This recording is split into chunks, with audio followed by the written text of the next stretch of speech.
الحمد لله نحمده ونستعينه ونستغفره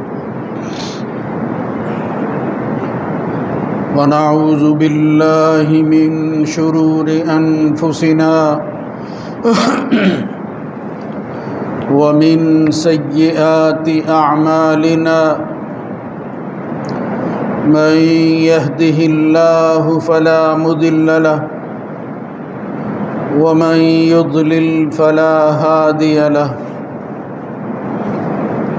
وأشهد أن لا إله إلا الله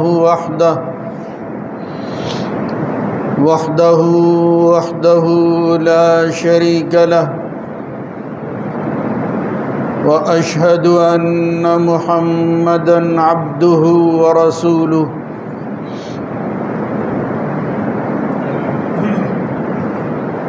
اللهم صل على محمد وعلى آل محمد كما صليت على إبراهيم وعلى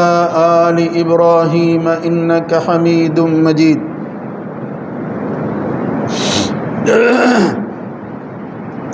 اللهم بارك على محمد وعلى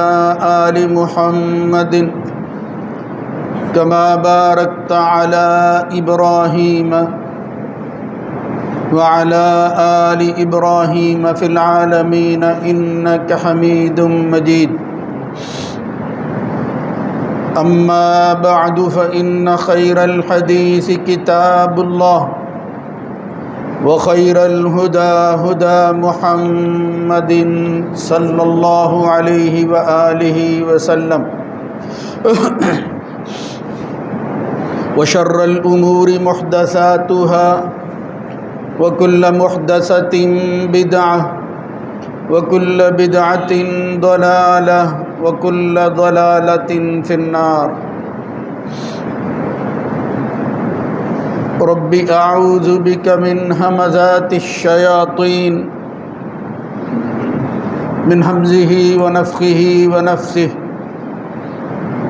يا أيها الذين آمنوا اتقوا الله حق تقاته ولا تموتن إلا وأنتم مسلمون يا أيها الناس اتقوا ربكم الذي خلقكم من نفس واحدة وخلق منها زوجها وبث منهما رجالا كثيرا ونساء واتقوا الله الذي تساءلون به والأرحام إن الله كان عليكم رقيبا يا أيها الذين آمنوا اتقوا الله وقولوا قولا سديدا يصلح لكم أعمالكم ويغفر لكم ذنوبكم ومن يطع الله ورسوله فقد فاز فوزا عظيما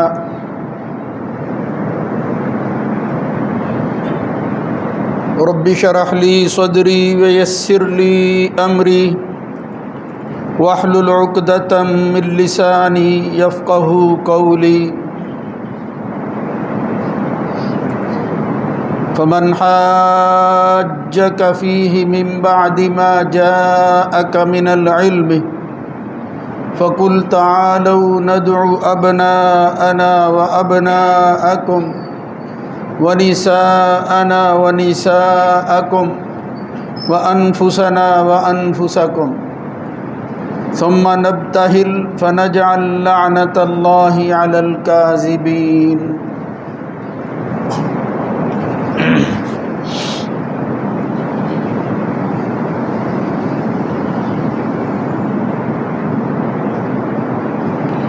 علم کے آ جانے کے بعد جو بھی آپ سے اس کے متعلق جھگڑا کرے بس تم ان سے کہہ دو کہ آؤ ہم اپنے بیٹوں کو بلاتے ہیں، تم اپنے بیٹوں کو بلاؤ، ہم اپنی عورتوں کو بلاتے ہیں، تم اپنی عورتوں کو بلاؤ، ہم خود آتے ہیں، تم بھی آؤ، پھر ہم مباہلہ کرتے ہیں، بس ہم اللہ کی لعنت بیچتے ہیں جھوٹوں پر۔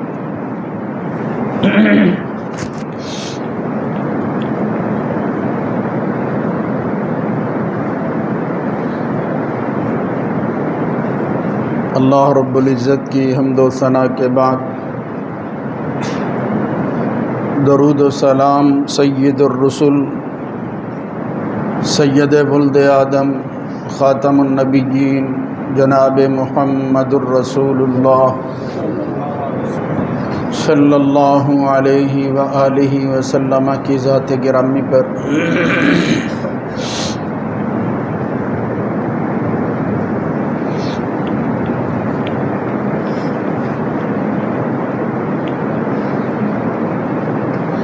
ہر قوم اپنی زندگی کے دن گزارنے کے لیے اپنی اپنی تقویم کو جاری کیے ہوئے ہیں، کیلنڈر ایئرز بنائے ہوئے ہیں جس سے وہ اپنے مہینوں کا اور دنوں کا تعین کرتے ہیں۔ مسلمانوں کا یہ کیلنڈر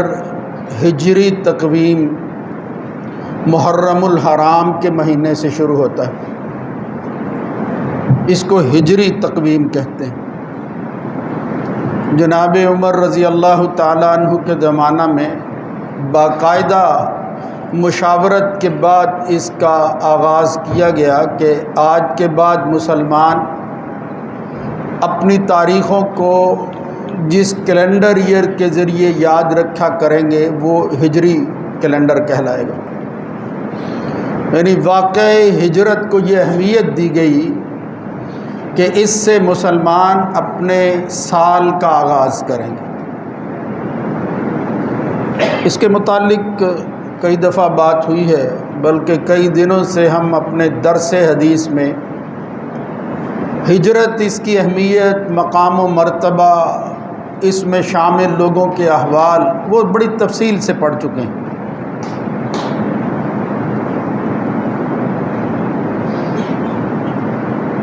مسلمانوں کے اس سال کے حوالہ سے عام طور پر یہ دیکھنے میں آیا ہے، مشاہدہ ہے کہ ہم اس کے حساب سے نہیں چلتے، اس کا حساب اپنے طور پر بھی نہیں کرتے اور مروج بھی نہیں ہے، ورنہ تھوڑا سا دھیان کیا جائے اور اپنے معمولات کو اس ہجری کیلنڈر کے تابع رکھا جائے تو کوئی مشکل نہیں ہے۔ بہت سے ملکوں نے اس طرح کر رکھا ہے۔ ہم عام طور پر یہ جنوری فروری سے ہی جو ہے وہ یعنی عیسوی تقویم کا ہی اعتبار کرتے ہیں۔ یہ کوئی ایسا شرعی مسئلہ نہیں ہے کہ کسی اور کا حساب کر کے کوئی کام کرنا شرعی طور پر کوئی نقصان کا باعث ہے۔ میں رجحان کی بات کر رہا ہوں، ایک تعارف اور شناخت اور پہچان کا واضح ہونا کہ یہ کون لوگ ہیں، اس کی طرف اشارہ کر رہا ہوں۔ اگر ہو سکے کوئی بندہ ایسا کرے تو اس کے رجحانات کا اندازہ کیا جا سکتا ہے۔ یہ بہت اچھی بات ہے اگر کوئی ایسا کرے۔ خیر، یہ اللہ رب العزت کے فیصلے ہیں۔ دنیا کے اندر بہت کچھ پہلے بھی ہوتا رہا، اب بھی ہو رہا ہے، آئندہ بھی ہوگا، مگر کچھ ایسے واقعات جو ہیں وہ تاریخ میں ثبت ہو جاتے ہیں کہ ان کو بھلایا نہیں جا سکتا۔ وہ اپنے نقوش اس طرح ثابت کر چکے ہوتے ہیں کہ ان سے بے رخی ممکن نہیں رہتی۔ مسلمانوں کی تاریخ میں بھی کچھ اسی طرح کے حقائق ملتے ہیں کہ محمد الرسول اللہ صلی اللہ علیہ وسلم کے اس جہان سے جانے کے بعد ایک ایسا آزمائش کا وقت آیا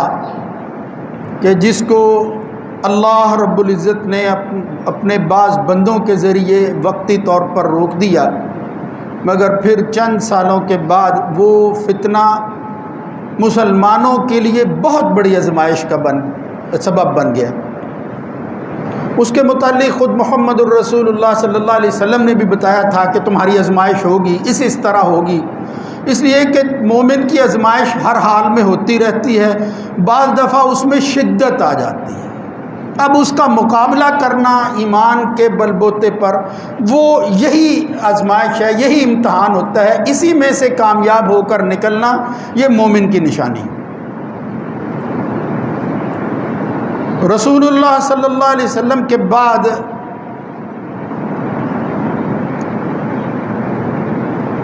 مسلمانوں کی تاریخ جب آگے بڑھی ہے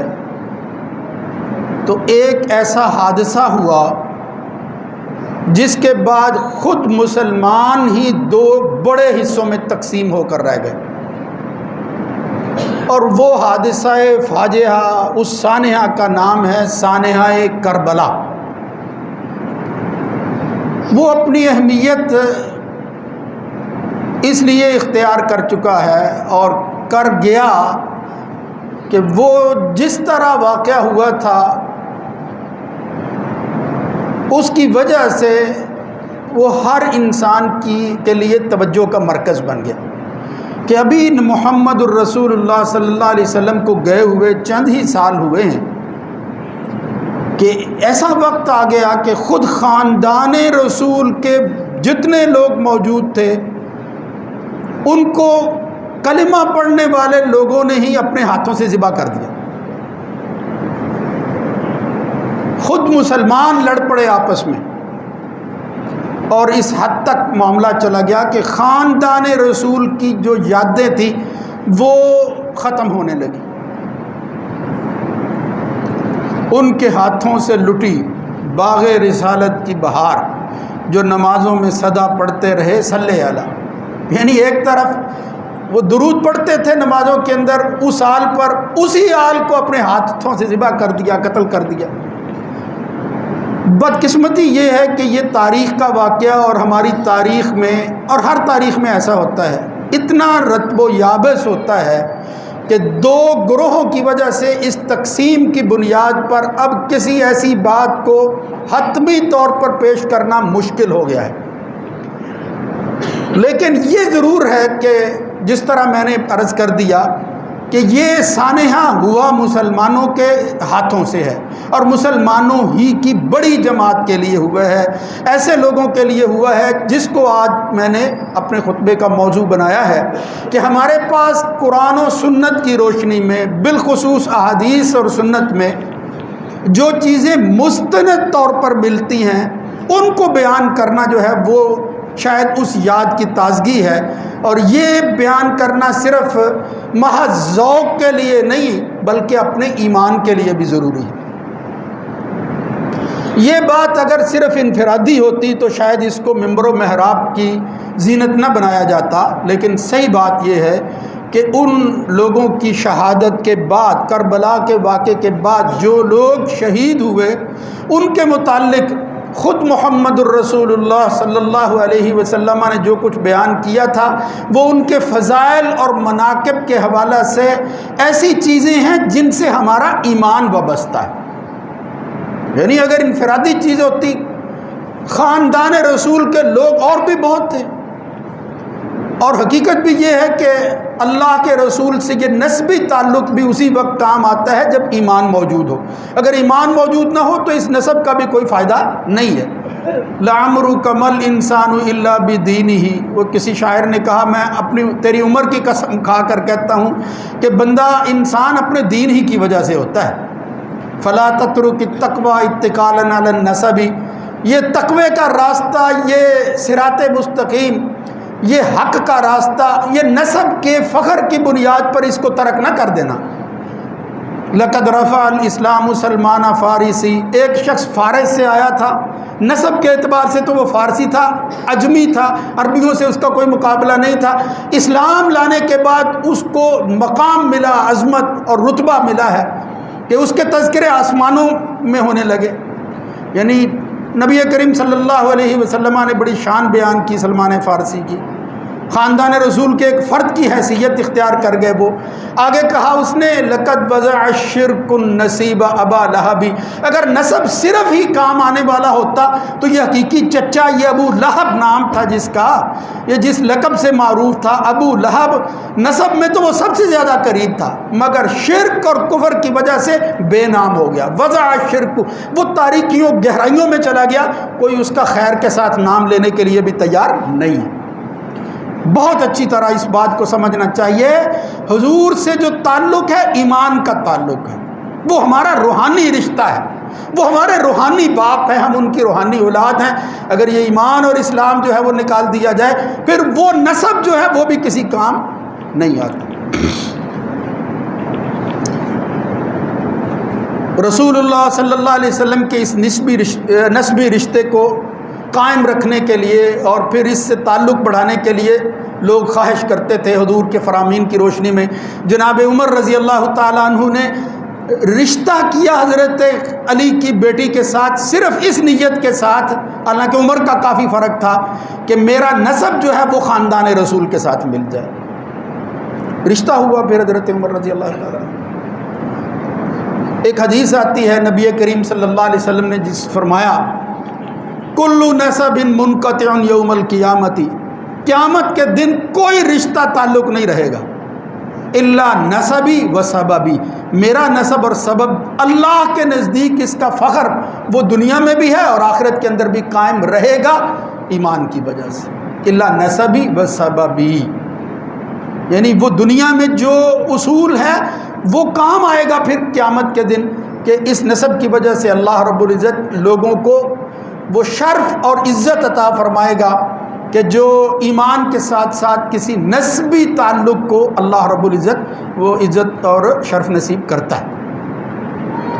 تو اس نسبی رشتے میں حضور کی آل کے آگے بڑھنے میں جن شخصیات کو سر فہرست رکھا جاتا ہے اور رکھا جا سکتا ہے، اور حقیقت ہے کہ اسی سے حضور کی جو ہے وہ نسب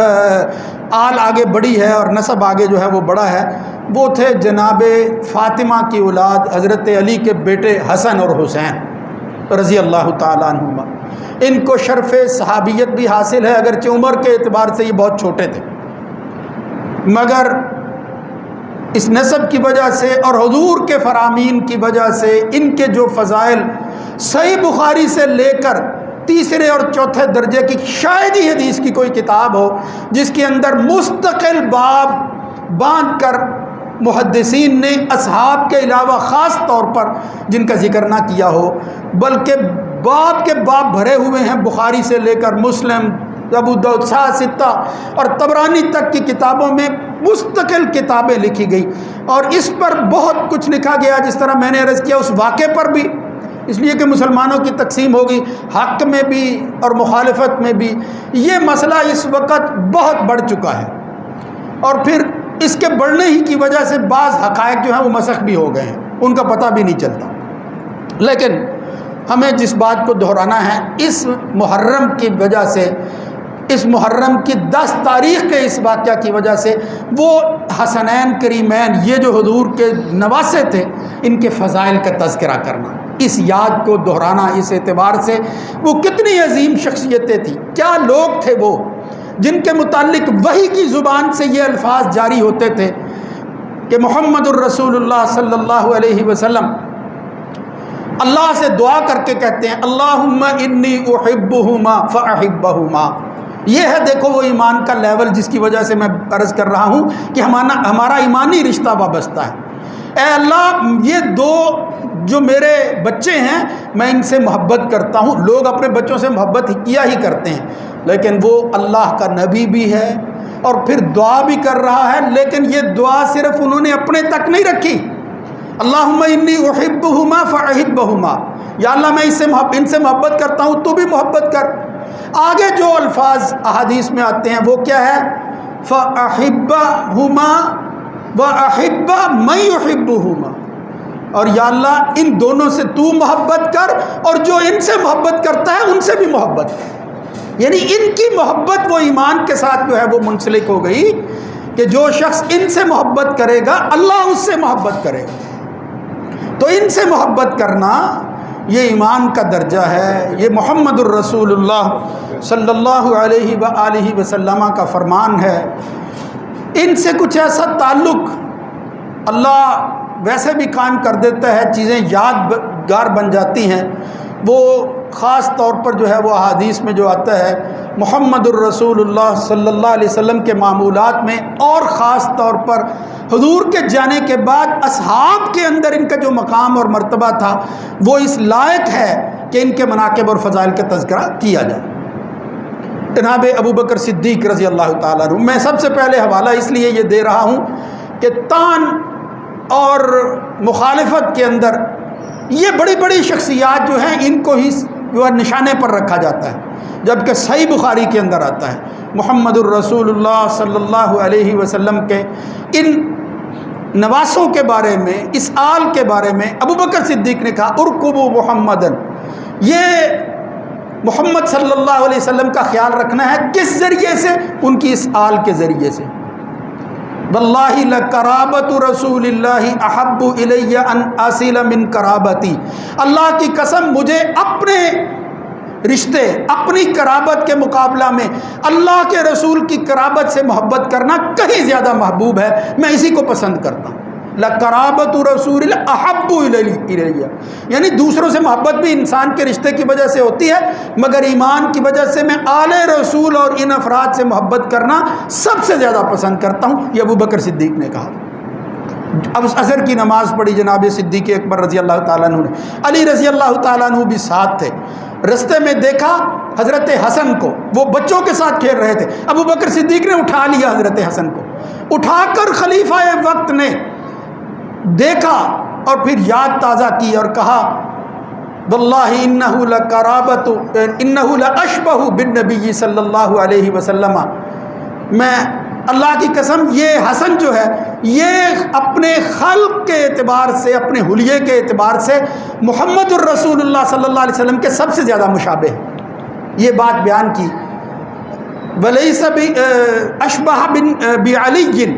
ولیس اشبہ بعلی، یہ علی کے مشابہ نہیں، علی ساتھ چل رہے تھے، وعلی یضحک، جناب علی رضی اللہ تعالیٰ عنہ یہ الفاظ سن کر وہ ہنسنے لگے کہ واقعتاً ہے تو ایسا ہی کہ باپ کے مشابہ نہیں ہے، یہ اپنے نانا کے مشابہ۔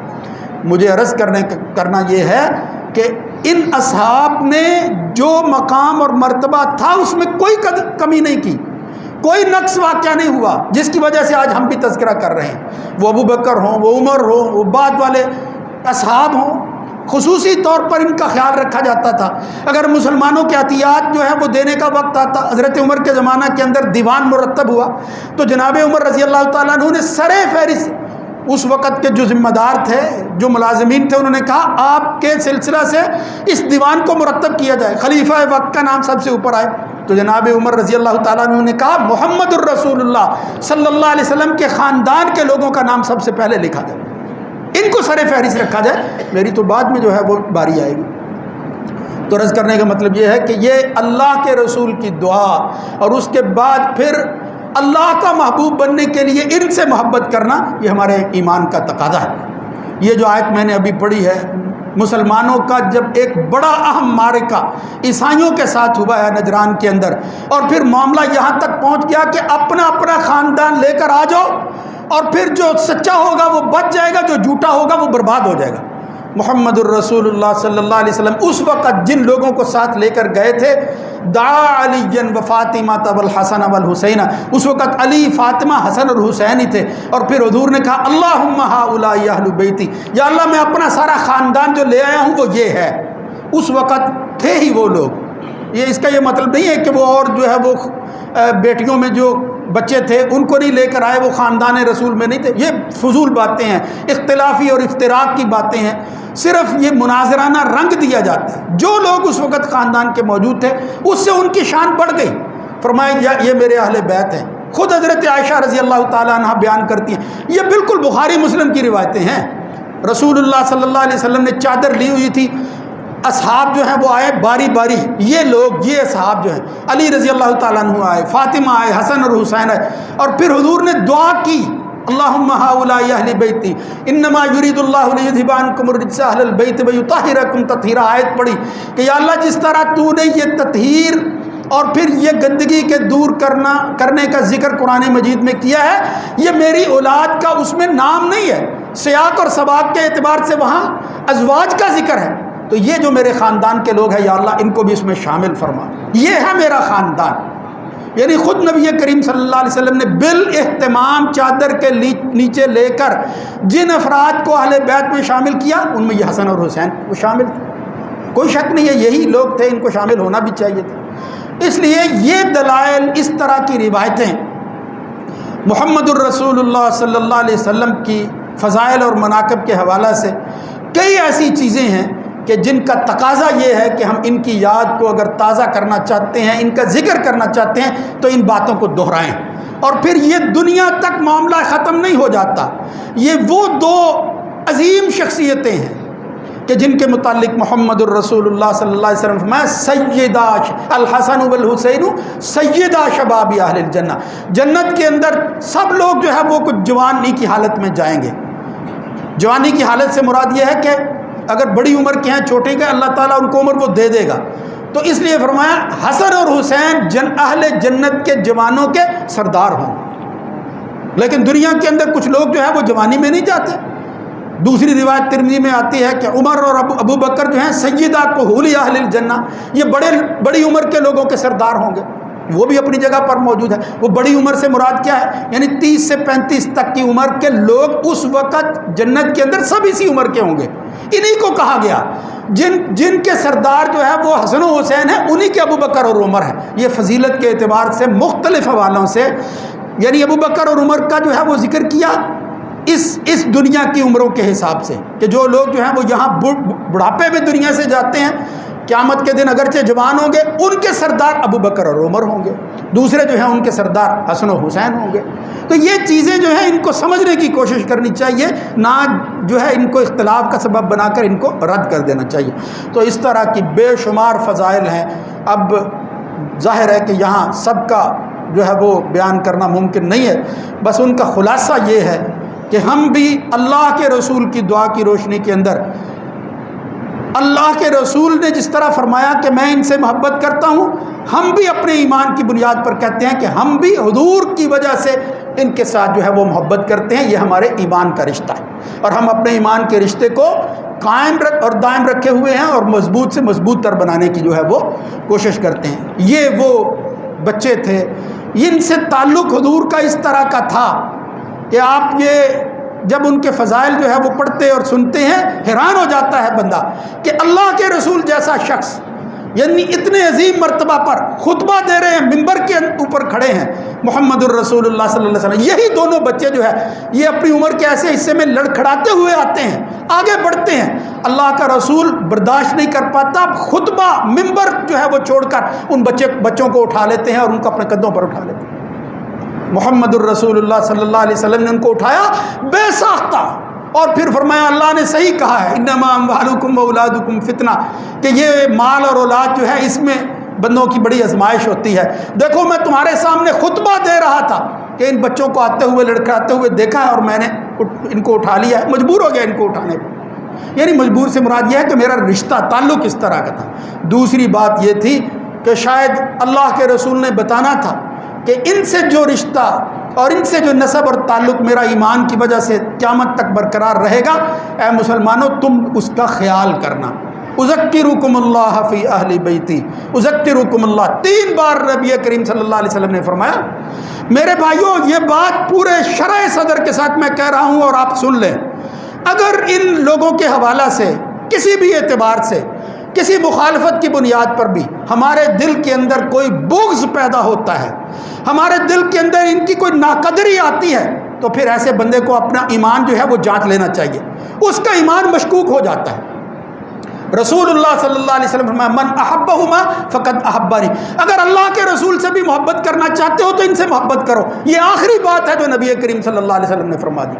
من احبہما فقد احبانی، جو ان سے محبت کرتا ہے وہ مجھ سے محبت کرتا ہے، ومن ابغضہما فقد ابغضانی، جو ان سے بغض رکھتا ہے وہ مجھ سے بغض رکھتا ہے۔ وہ اللہ کے رسول سے بغض رکھتا ہے، وہ ان افراد سے نہیں کہ یہ میرے فرقے، یہ میرے گروہ کے مخالف ہیں، میں فلاں کی وکالت کرتا ہوں۔ یہ اللہ کے رسول سے محبت اور بغض کی علامت ہے، یہ ایک کسوٹی ہے جس پر تمہارا ایمان، تمہاری محبت اور بغض وہ پرکھا جانا ہے۔ اس لیے میرے بھائیوں، ان کے متعلق کبھی مومن وہ کسی بھی صورت کے اندر بغض کا تصور بھی نہیں کر سکتا۔ جو لوگ اس کو جو ہے وہ پروپیگیٹ کرتے ہیں، وہ تو ابو بکر اور عمر کے بارے میں بھی کہتے ہیں جو میں نے عرض کر دیا ہے، وہ اپنی جگہ پر کرتے رہیں، فیصلہ اللہ نے کرنا ہے، اور اس فیصلے کے نتیجے بھی اللہ نے قیامت کے دن دکھانے ہیں کہ کون کس سے محبت کرتا تھا اور کون کس کا نام لے کر جو ہے وہ خریداری کرتا تھا، وہ کون کے ناموں کو بیچا کرتا تھا اور تجارت جو ہے وہ کرتا تھا۔ ان کا نام لے کر جس طرح بدنام کیا جاتا ہے ایمان کو، اصحاب رسول کو جس طرح ان کے مقام اور مرتبے کو کم کیا جاتا ہے، اس کی وجہ سے شاید ان کا ایمان نہیں ہے، وہ جذبات ضرور ہیں۔ لہذا ہمیں اس ایمان پر قائم رہنا ہے، جذبات پر کنٹرول کرنا ہے، ان کے متعلق بغض نہیں ہونا چاہیے، محبت کا وہ لیول ہونا چاہیے جو ایک مومن کے لائق ہے، جس کا ذکر محمد الرسول اللہ صلی اللہ علیہ وسلم نے کیا ہے۔ اللہ رب العزت ان مختصر باتوں کو کافی جو ہے وہ بنا دے، اللہ تعالی ہمارا ایمان مضبوط بنائے، ان کے ساتھ ہمارا تعلق قائم اور دائم رکھے۔